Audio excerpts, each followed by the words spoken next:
మరిన్ని అప్డేట్స్ చూస్తే అధికారుల నిర్లక్ష్యం, సిబ్బంది అలసత్వంతో సాక్షర భారత్ అభాసు పాలవుతోంది. కోట్లాది రూపాయల ప్రజాధనం వృధా అవుతోంది. నిరక్షరాస్యులందరినీ అక్షరాస్యులుగా మార్చే కార్యక్రమం పేపర్లకే పరిమితమైంది.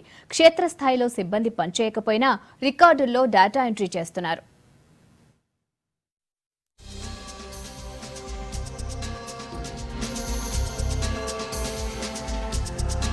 వరంగల్ జిల్లాలో సాక్షర భారత్ ప్రోగ్రాం పడకేసింది. గతేడాది వరకు సక్సెస్ఫుల్ గా ఇంప్లిమెంట్ అయిన స్కీమ్ ఇప్పుడు కష్టాల్లో పడింది.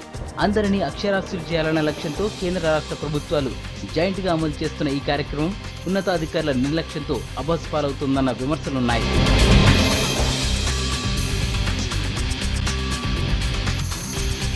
సాక్షర్ భారత్ ను క్షేత్రస్థాయిలో పరిశీలించే అధికారులు కరువయ్యారు.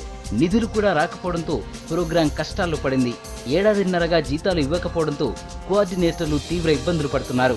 కార్యాలయం నిర్వహణ కష్టమవుతోందంటున్నారు సిబ్బంది. మాకు గత సంవత్సరం నుండి మాకు ఇంతవరకు జీతాలు లేవు. అంతకుముందు కూడా ఎప్పుడు కూడా జీతాలు 6 నెలలకు ఒకసారి 8 నెలలకు ఒకసారి అట్లా వచ్చేది. కానీ ఈ సంవత్సరం మాత్రం అలాంటి తెలంగాణ ప్రభుత్వం వచ్చినాక అలాంటి పరిస్థితి కూడా లేదు. మాకు ఇప్పుడు సంవత్సరం జీతాలు రాలేదు, మా మండల కోఆర్డినేటర్లకు రాలేదు, గ్రామస్తులకు మా వీసీ వాళ్ళకు రాలేదు. తర్వాత మమ్మల్ని ప్రతి అభివృద్ధి కార్యక్రమాలలో మమ్మల్ని భాగస్వామ్యం చేయడం జరిగింది. హరితహారంలో కానీ స్వచ్ఛ భారత్లో కానీ మమ్మల్ని వాడుకొని ఇన్ని పనులు చేయించుకుంటూ కూడా మాకు జీతాలు ఇవ్వడం లేదు.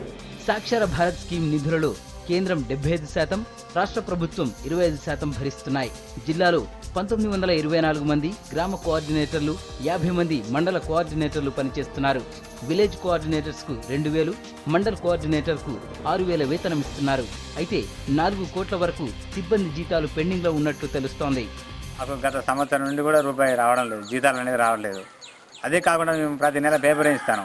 పేపర్ బిల్లు కూడా 30 నెలల నుండి పేపర్ బిల్లు కూడా ఎలాంటి ₹1 కూడా రాదు. అవి కూడా ఇంటర్ నుంచి ఎదురుపెట్టి మేము పనిచేస్తున్నాం. ఇంటి పనులు కూడా నేను మా గ్రామంలో నేను 45,000 వసూలు చేశాను ఇంటి పనులు కూడా.